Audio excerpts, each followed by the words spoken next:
tal? Muy buenas, bienvenidos al último salto entre dos de este 2025, pero cerramos a lo grande, ¿no? Con el flamante seleccionador español, don Jesús Mateo. ¿Qué tal, Jesús? ¿Cómo estás?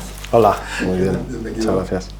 Iba a decir bienvenido a casa, pero es tu casa, o sea que tampoco tiene mucho sentido, me alegra mucho tenerte aquí. Muchas gracias. Y bueno, hablamos ya cuando ya has tenido unos meses y unos partidos para empezar a disfrutar o a sufrir con el puesto. ¿Y cuáles son tus primeras sensaciones? ¿Cómo estás?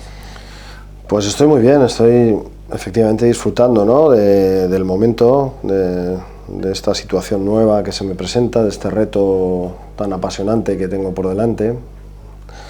He tenido la fortuna, creo, de caer dentro de la federación, pues, digamos, con buen entendimiento por parte de todo el mundo que trabaja aquí. Creo que están saliendo bien las cosas a nivel de organización, creo que nos estamos entendiendo muy bien, como digo, las ideas que yo tengo en la cabeza y cómo pretenden también asumir esta nueva etapa aquí dentro de la federación. Y desde luego para mí, que digo que es un momento ilusionante, que es un reto muy bonito y apasionante, también creo que hemos podido empezar en la manera en que yo quería, con los dos partidos que hemos tenido en esta primera ventana, y ha salido pues realmente bien. He podido comprobar en primera persona el compromiso que hay por parte de los jugadores españoles a seguir pues, defendiendo pues, una historia que viene de largo, de muchos éxitos de este baloncesto nuestro, español, y ojalá que podamos seguir en las siguientes ventanas pues haciéndolo también como me ha dado la sensación que lo hemos hecho, por las sensaciones también, no solamente por los resultados, en esta primera ventana. Has dicho antes las ideas que yo tenía, así en un breve resumen y lo que se puede saber. ¿Qué ideas tenías? ¿Con qué claves venías? Bueno, cuando me presentaron un poco en la federación y uno empieza a hacer cábalas de qué es lo que requiere, ¿no?, este baloncesto nuestro en este momento, ¿no?, pues obviamente había, después de hablar aquí en la federación, había dos cosas que eran obvias, ¿no? Una clasificación, digamos, con una mirada a corto plazo, ¿no?, que era la clasificación para el Mundial en 2027, que está por venir y que ojalá que podamos conseguir, a base de hacer buenos resultados en estas ventanas que se presentan ahora en 2026, ¿no?, y conseguir la clasificación para 2027, y luego otra que es un poco una reestructuración de un talento joven que no está tan cercano aquí y que seguramente pues está empezando a sembrarse y desarrollarse allí en Estados Unidos, y que bueno, que requiere seguramente de una estrategia un poco diferente, ¿no?, a la hora de acercarles aquí y nosotros acercarnos allí. Y bueno, y un poco en esos dos aspectos es en lo que me he ido centrando para ver cómo organizar el trabajo, porque obviamente ahora no hay tanto cancha, y de hecho pues se echa de menos, digamos, tanta vorágine de partidos, pero por otra parte no dejas de pensar en cómo organizarte, y bueno, y tenemos el tiempo suficiente como para hacerlo bien. ¿Cómo llevas eso? Porque no deja de ser un cambio vital importante, llevas muchos años en baloncesto de clubes, que es el no parar, pum, pum, pum, pum, pum, día tras día, tras día, tras día, y ahora para tu vida personal, claro, es un cambio completamente, no sé, esa idea que te sientes y dices, necesito hacer cosas, ¿qué ocurre? ¿Qué hago? ¿Qué hago hoy? Sí. Mira, cuando llegaron las ventanas, la verdad es que estaba deseando ponerme el chándal y empezar a entrenar, ¿no? Y además la gente que estaba a mi alrededor lo sabía, ¿no? Estaba deseando, y a veces yo tenía que frenarme, incluso hablando con los preparadores físicos me decían: Chus, no te pases, no entrenemos demasiado, que los chicos ya vienen de una carga importante, todos sabemos que tú estás ávido de entrenar y con ganas, pero nosotros tenemos que ser comedidos y tener cuidado con las cargas, y efectivamente así fuimos, ¿no? Yo traté también de parar un poco esa ansiedad por meterme a entrenar y por hacer las cosas, y la verdad es que creo que fue muy bien, pero sí que es verdad que se nota en el día a día este cambio, ¿no?, de forma, ¿no?, de vivir las cosas, ¿no?, ver todo un poco desde la barrera, un poco no te voy a negar que con menos presión en el día a día y toda la presión después concentrada en una semana, pero de todas maneras... más en casa, por ejemplo, la simple cuestión de no tener que viajar constantemente. Sí, lo que pasa que estarás currando las mismas horas, pero bueno, pero que no es partido fuera, bueno. Estoy intentando, he tenido en la cabeza desde el primer momento el tratar de tomar el pulso de una manera personal con los jugadores. Entonces he estado viajando estos primeros meses antes de la ventana, sí que he estado tratando de buscar dónde podía viajar y encontrarme con los jugadores, hablar con ellos, transmitirles y compartir con ellos un poco esta ilusión que yo tenía por ser seleccionador, el seleccionador un poco de todos los jugadores seleccionables, y tratando de entrevistarme, en muchos casos personalmente, cara a cara, y en otros casos pues por teléfono, por WhatsApp, tratando de hacerles partícipes un poco de esta nueva ilusión que yo tenía y de esta nueva etapa que empieza la federación. Con lo cual he estado viajando mucho. También te digo a modo de anécdota que mi mujer también me decía, pero no me decías que ibas a viajar menos. Y o sea, se siente un poco engañada, ¿no? Sí, tú me habías vendido otra cosa, ¿no? Bueno, ahora yo espero bajar un poco, aunque sí es verdad que tenemos el viaje a Estados Unidos, que va a ser un viaje largo, porque sí que quiero bueno, pues tratar de ver un número considerable, ¿no? Obviamente no todos, porque es imposible, pero bueno, trataremos de estructurarlo el viaje para ver a los prioritarios, en el sentido de más opciones para poder formar parte en un momento determinado de una selección de una manera inmediata, pero tener controlados a todos, y para eso, pues bueno, pues un poco la idea es acercarnos allí. No veremos a todos, pero a los que no podamos ver, también traerlos en un momento determinado, si sus programas académicos y deportivos en las universidades no lo permiten, y traerlos aquí, acercarlos aquí para poder entrenar con ellos y hacer una especie de training camp. Esta especie de clara fase de transición hacia una nueva selección, como entrenadores, es una bendición en el sentido de empezar casi no de cero, pero casi tener que empezar a crear un proyecto nuevo. O por otro lado, decir, llego en una etapa que a lo mejor los resultados pueden tardar más en llegar, es más difícil, nos hemos mal acostumbrado al éxito durante estos 20 años. ¿Para ti? Bueno, no le pongo tampoco expectativas de tratar de calificar, ¿no?, lo que puede ser a futuro, ¿no? Lo que sí que creo es que hay que trabajar con esta generación nueva de jóvenes. No olvidarnos de los jugadores también veteranos y los que forman parte ahora, porque obviamente no va a ser todo ahora para hacer una selección junior o sub-20, porque no se trata de eso. Se trata de dar cabida al talento nuevo, al talento joven, a la gente que de verdad pueda crecer junto a otros compañeros que les ayuden a crecer y que a futuro pues puedan formar parte de los éxitos, ojalá, de la selección española. Pero ahora tenemos que tratar de tener los pies en el suelo y hacer las cosas con criterio, no volvernos locos, no pensar que esta generación que atisba buenas maneras va a ser ahora los que nos vayan a llevar otra vez a tener una generación dorada, porque eso no es una tormenta perfecta que es muy difícil que se repita.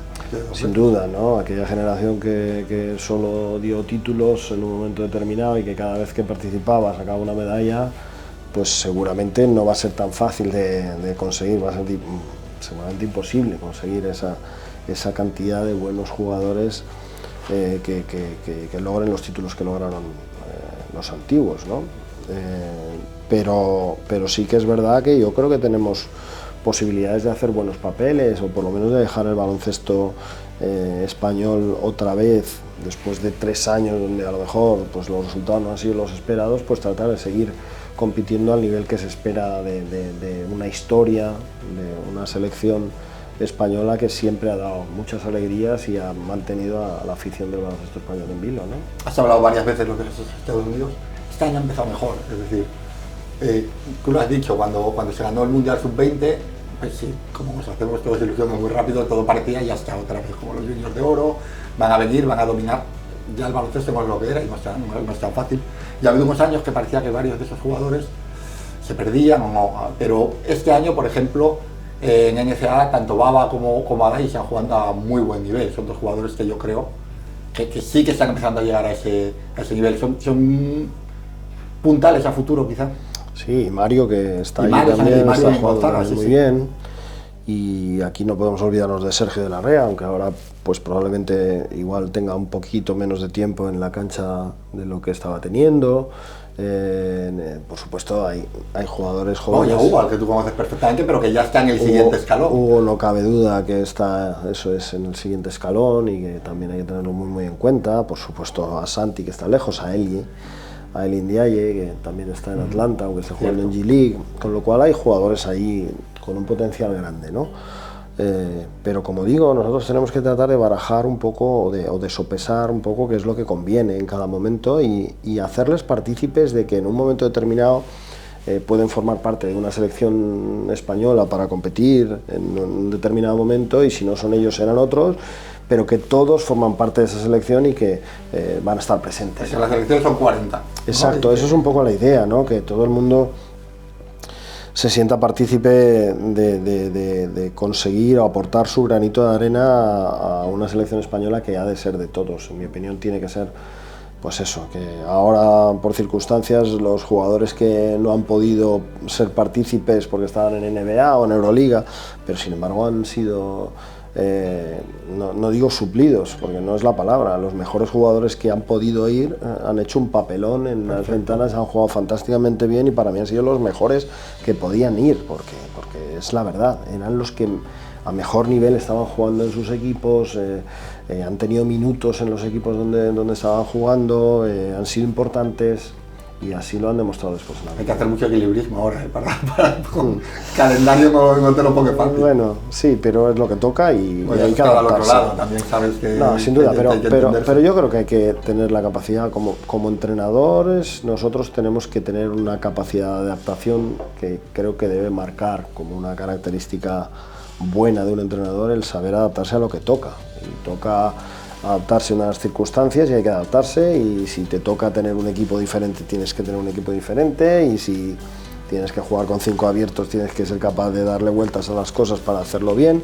Entonces yo creo que el entrenador en definitiva de una u otra manera tiene que tener esa cierta capacidad de adaptación. En todos estos nombres que hablamos hay un nombre que en principio en los grandes torneos debe ser la piedra angular, que es Santi Aldama. Está jugando otra vez muy bien, otra vez.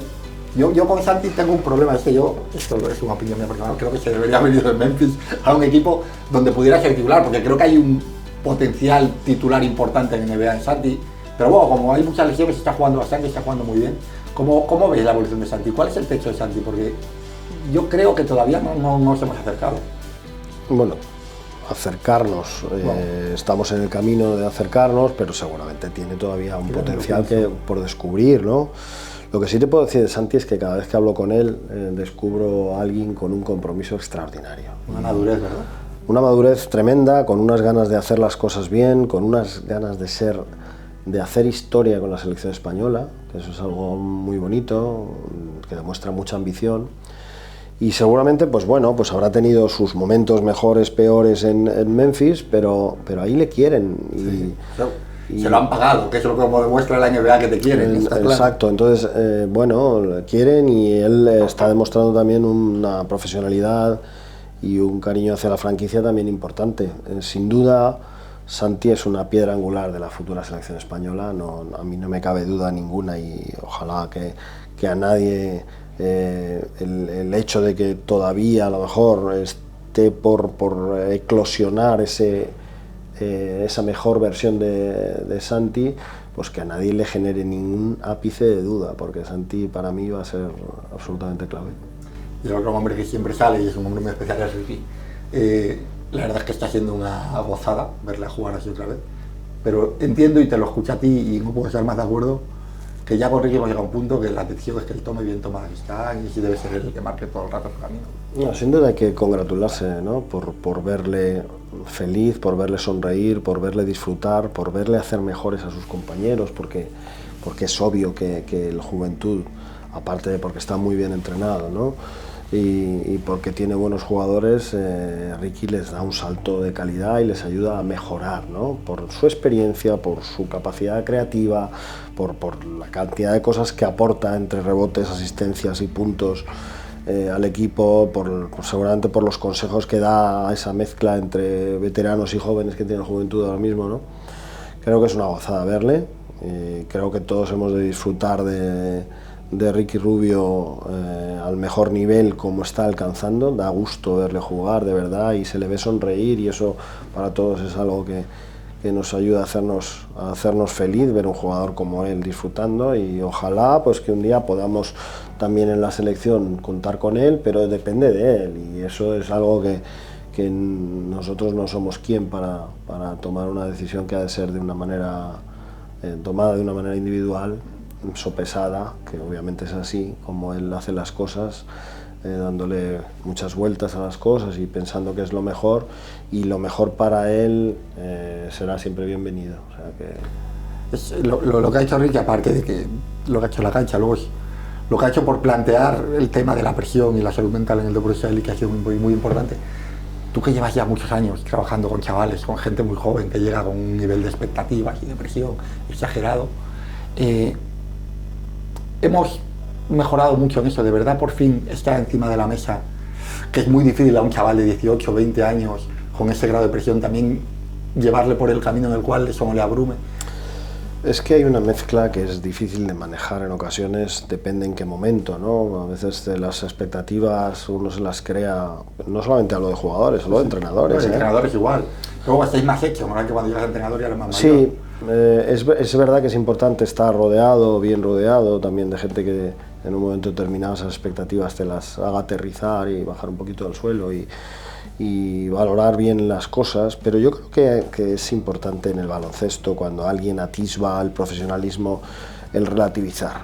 Nosotros aquí, ahora pues igual te lo hablo también desde el punto de vista que te da un poco la madurez de la edad, pero también un poco la experiencia, ¿no? De haber estado en todos los lados del éxito, el fracaso, por un momento dado, ¿no? Y al final todos tenemos que saber que esto empieza un día, acaba otro, que ni eres muy bueno cuando las cosas van bien, ni eres muy malo cuando las cosas van mal, que intentas hacer tu trabajo con honestidad.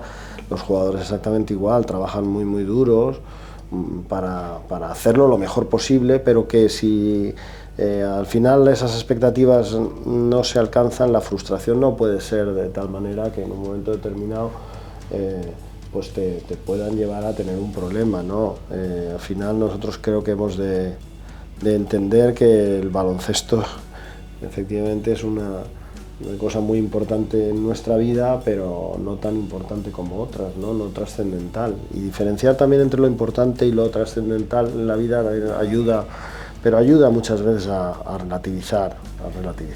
Eso me pone fácil ir al siguiente tema, porque quería hablar un poco de ti, de lo que es ser entrenador.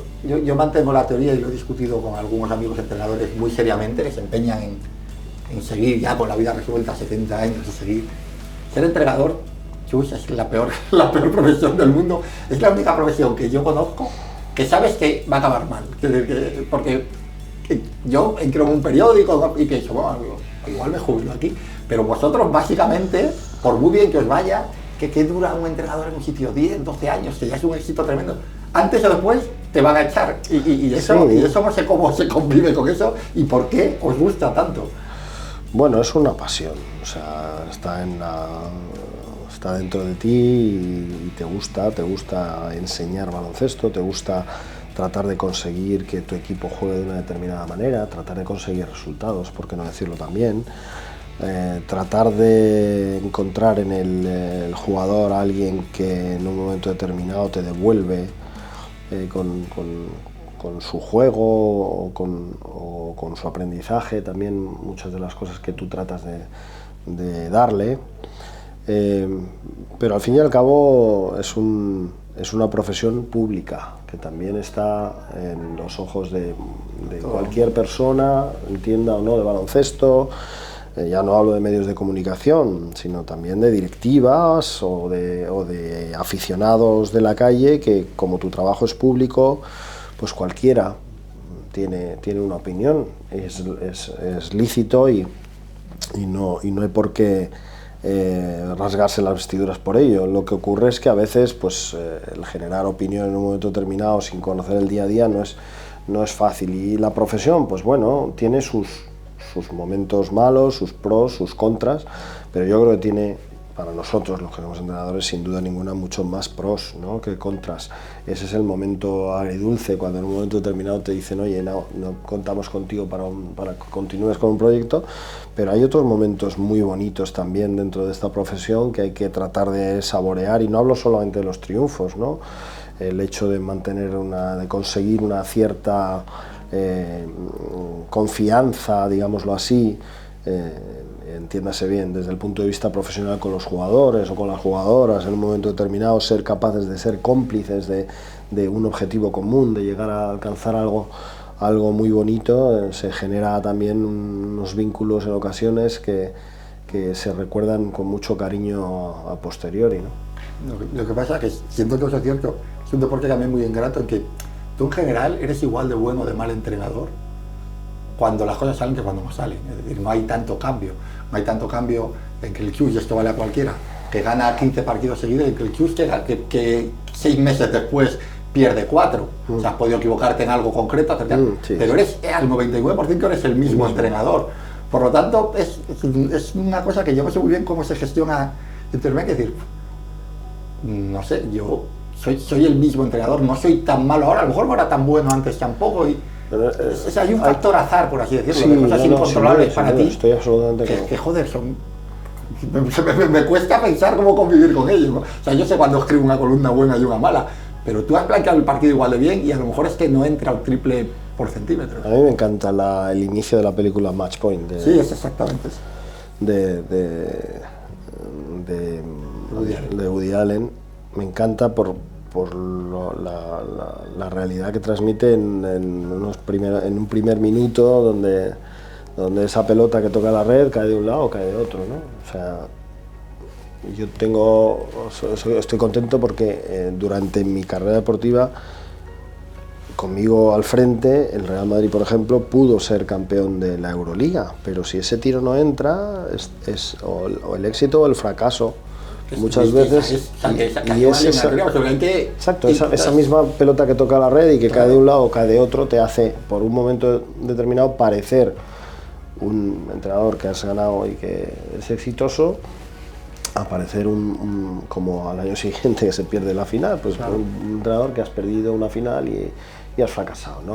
Entonces a mí no me gustan mucho las digamos, distancias tan exageradas entre negro y blanco, ¿no? Me gusta que haya unas matizaciones y una escala de grises en el medio, y me gusta relativizar todo mucho, ¿no? O sea, al final quedamos las personas detrás de un escaparate que puedan ver de un entrenador, y realmente, pues bueno, hay que trabajar, hay que tratar de hacer las cosas con honestidad, dejándose el pellejo en lo que haces, tratando de dar tu mejor versión y tratar de llegar donde te marcan los objetivos, pero no siempre se consigue. El hecho de conseguirlo o no te hace mejor o peor entrenador.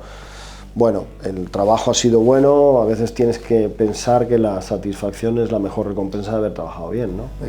Tú además has llegado por el camino largo, es decir, tú a ser un entrenador campeón de Europa y un entrenador de una de las grandes selecciones de Europa, digamos, de Europa y del mundo, has llegado pasado los 50, es decir, ¿habías llegado a pensar que era imposible que te pasara lo que te ha pasado los últimos 5 años? No, sin duda. O sea, no te puedes imaginar que esto ha sido un vuelco en un momento determinado, por fruto un poco también del azar, porque al final yo he sido entrenador durante muchos años, he estado al lado de muy buenos entrenadores por mucho tiempo, he tenido la oportunidad de ser primer entrenador en la segunda división, o sea, en la primera FEP de ahora, digámoslo así, en la LEB antigua.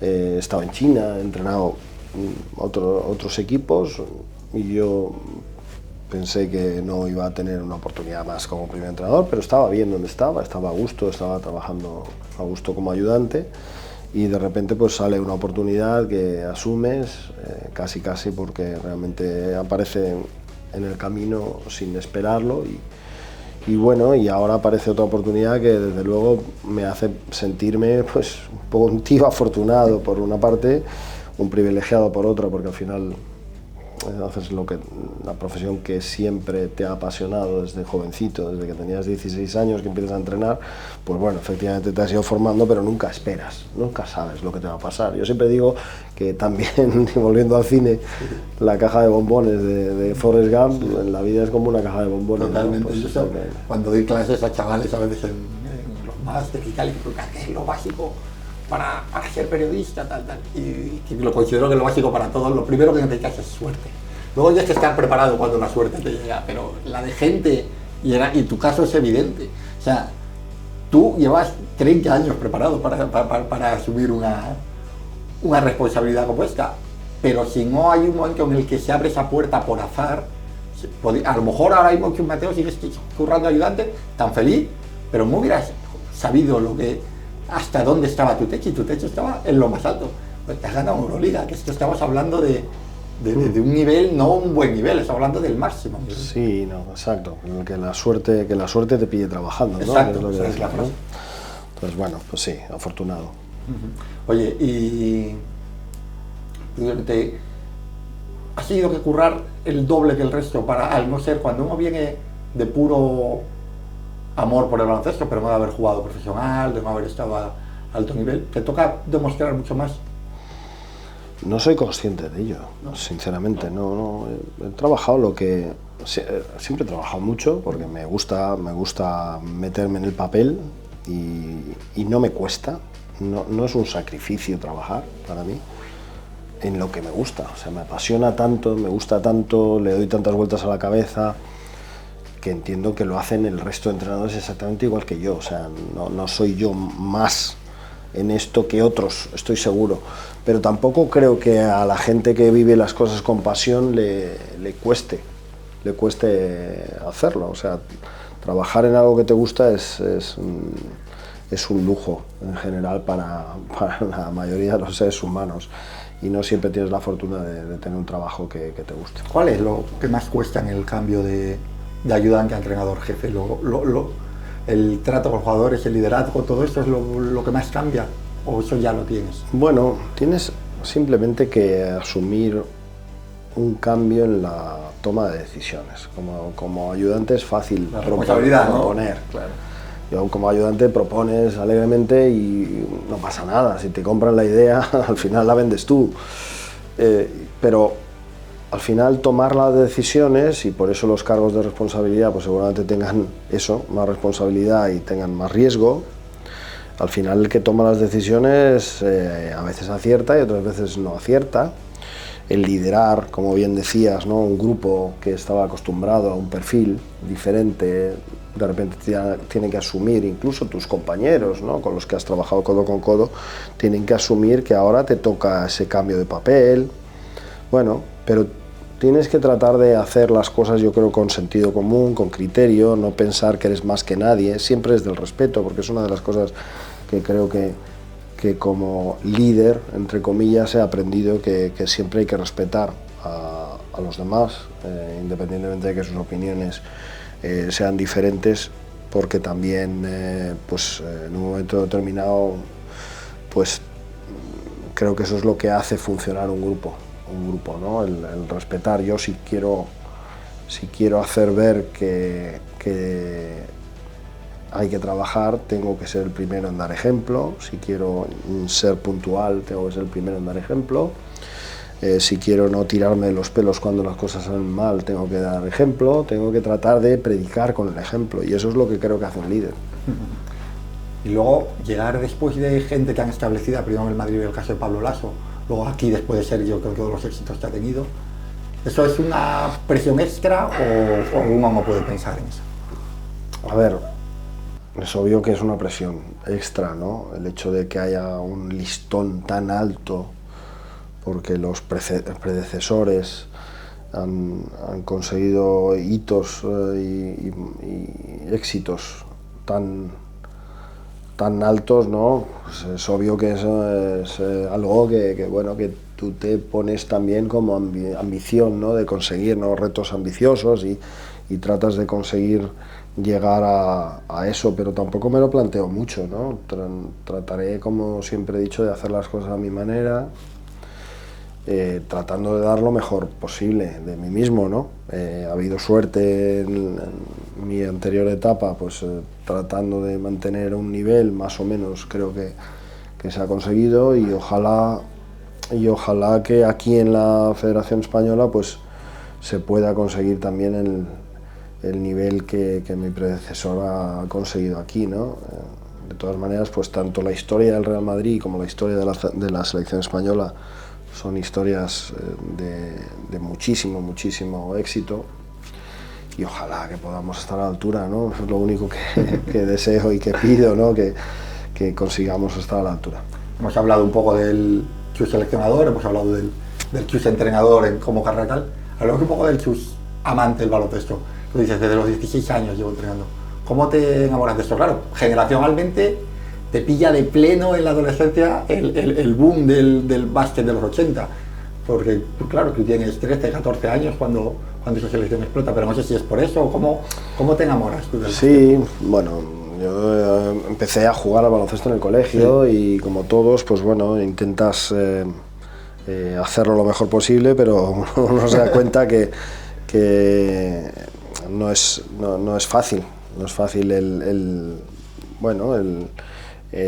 mantener un nivel físico y técnico durante muchos años y no hacerlo por divertimento. Yo siempre lo hacía por divertimento, pero me enganchó mucho más fuerte el ser entrenador, el liderar, el tratar de liderar un grupo en un momento determinado. ¿Ya desde chavalillo? ¿Ya eso es lo que sí, me gustó, porque además es que entrenaba ya con 16 años, como te digo, pues gente no eran de minibásquet, pero bueno, eran un grupo de minibásquet en el colegio, y me enganchó de tal manera que, bueno, la verdad que dejé de jugar 2 años más tarde, con 18 dejé de jugar, y me dediqué plenamente a empaparme un poco de conocimientos, a viajar a clinics con amigos. ¿No barajaste otra posibilidad?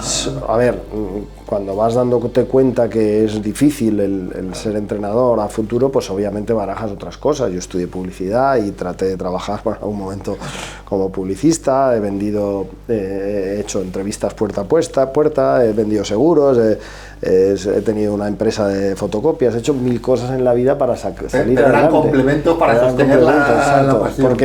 Porque querías entrenar, ¿no? Vale. Y de hecho, pues bueno, pues cuando por circunstancias resulta que de verdad te crees que vas a ser entrenador de baloncesto, y antiguamente que en el DNI te preguntaban profesión y tenías que decir, pues el día que yo digo entrenador de baloncesto porque me dedico profesionalmente a esto, eso dije, bueno, pero esto sí que es verdad que he conseguido el ser entrenador. Lo ponía, ¿no? El DNI y no podía estar equivocado, ¿no? Exacto, ¿no? Y al final es que era esto, ¿no? Y de verdad te das cuenta de que sí que... Pero sí que hubo una época muy bonita, siguiendo, mira, la selección española, Los Ángeles, la medalla de plata de Los Ángeles, bueno, pues 1000 cosas. Yo recuerdo Cerca de las Estrellas con Ramón Trecet, cuando lo veíamos todos, porque era la manera de acercarnos a la NBA aquí por primera vez. Recuerdo a Héctor Quiroga narrando los partidos de la selección española, Pedro Barte. Había de baloncesto, Claro, el torneo de Navidad del Real Madrid, bueno, los duelos entre Norris y Fernando Martín, a Dražen Petrovic, bueno, a Epi, ¿no? Toda esa, a Lolo Sainz cuando marcha al Juventud, toda esa época que a todos nos enganchó en un momento determinado, los que somos de esta generación, pues obviamente también tenía muchísimo encanto, ¿no? La verdad es que siempre he sido un apasionado del baloncesto. Si no hubiera podido ser entrenador, hubiera sido aficionado. ¿Sigues pudiendo verlo con pasión, o sea, como un aficionado que puedes encargar ante un partido y disfrutarlo, o estás ya con la cabeza analizándolo todo y te quita un poco esa parte lúdica del asunto? Yo siempre lo veo como un juego de estrategia, por eso seguramente me gusta, porque hay mucho de estrategia en todo, pero también me gusta relajarme y verlo como aficionado en ocasiones, ¿no? Y verlo y disfrutar sin mirar más allá de cosas que me puedan ser válidas a mí, ¿no? Es que me gusta mucho disfrutar, pero también es muy difícil aislarse de qué está haciendo este entrenador, qué está haciendo el otro, eso es imposible, ¿no? Claro. O sea, verlo de una manera tan, digamos, frívola, sin analizar y sin... ahora mismo yo creo que es muy difícil. O sea, como yo con una cerveza y unas patatas ya no puedes verlo, ¿no? Igual de relajado. ¿Quién ha sido, de todos esos entrenadores que has analizado, quién ha sido quizá el que más te ha influido?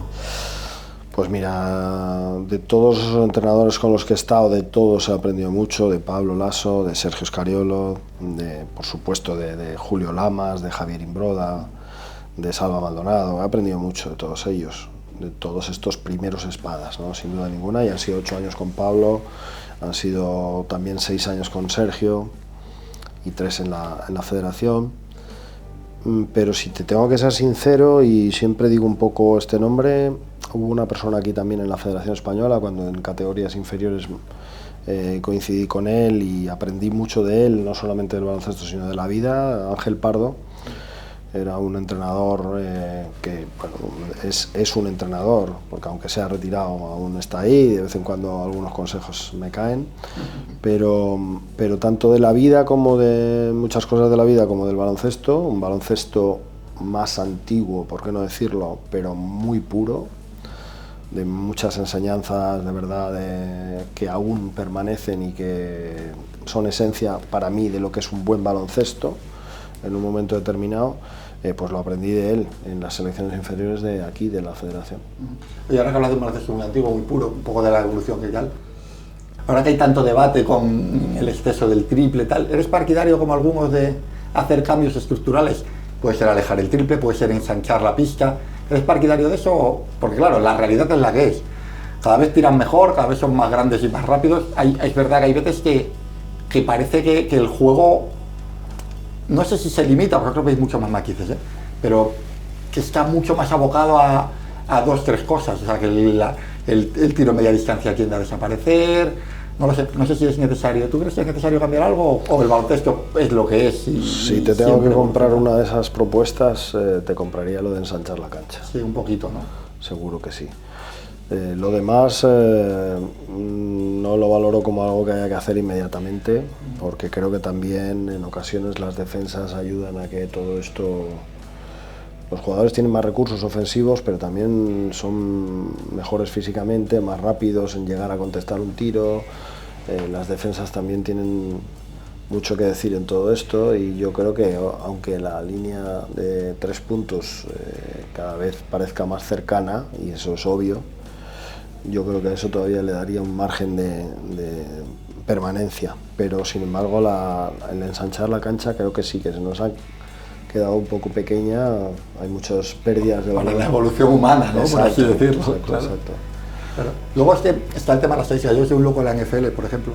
Estoy completamente a favor de la estadística avanzada, pero claro, cuando hemos convertido el juego, se ha explicado tanto, se ha desmenuzado tanto, llega un momento en que a veces da la sensación de que pierde ese punto de arte, ¿no? que tenía algo, aunque luego el talento individual sigue ahí, pero digo, en cuanto a las estructuras, yo no sé si estamos abocados a entender que saber más también hace un juego, no sé si más previsible, pero sí más de puntos concretos, ¿no? Más de zonas de cancha que interesan, que no interesan, no lo sé. Hombre, desde el punto de vista de la información a la hora de preparar un plan de partido, claro, sin duda ninguna te ayuda. Todo este tipo de análisis que hoy día se hacen y que antiguamente eran tan complicados, el tener algo más fiable, porque no era tan fácil conseguir, como dices, estas estadísticas o estos vídeos, incluso el análisis y el trabajo que se hace previo a conocer al rival, pues obviamente ayuda. No es al final, digamos, que garantice el 100% de éxito, porque si tú consigues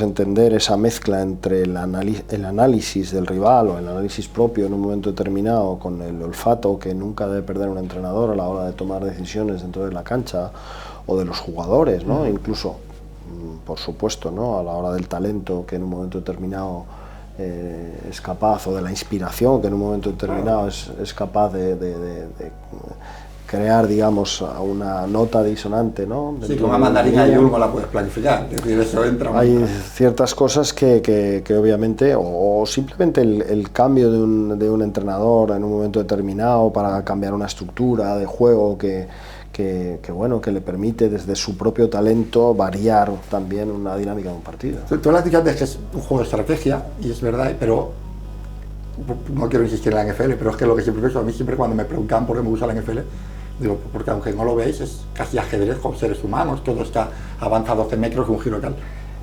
El baloncesto siempre tenía una cosa como más pura, no más artística. Y eso es lo que a mí me preocupa, encantándome lo otro, que se pueda atender a que ya cada jugada es tan exacta, tan precisa, tan concreta, que haya menos capacidad para la sorpresa.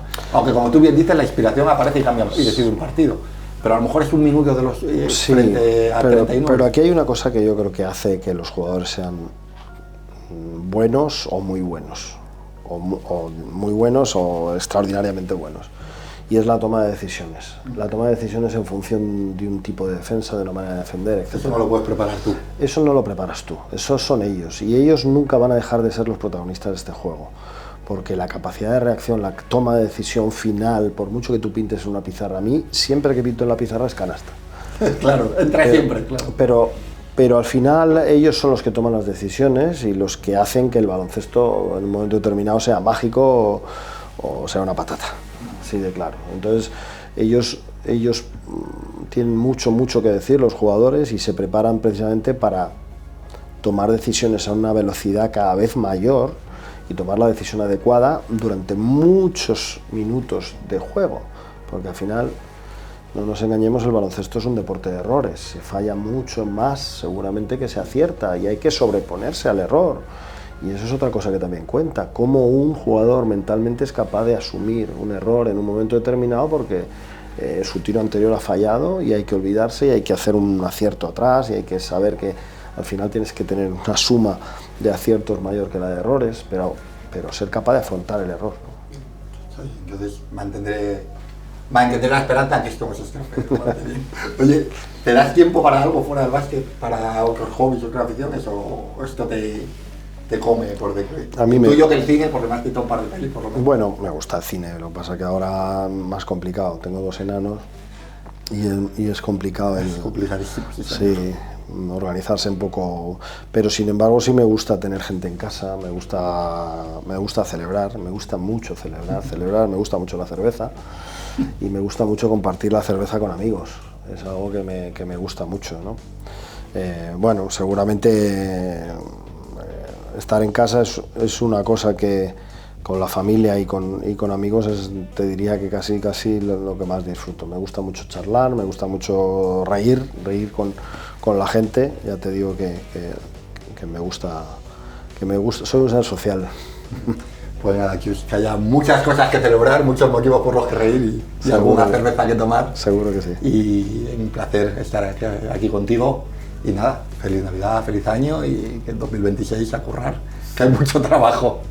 Feliz Navidad para ti también, que vaya muy bien y ojalá que salga todo muy bien para todos los aficionados al baloncesto y a la selección española.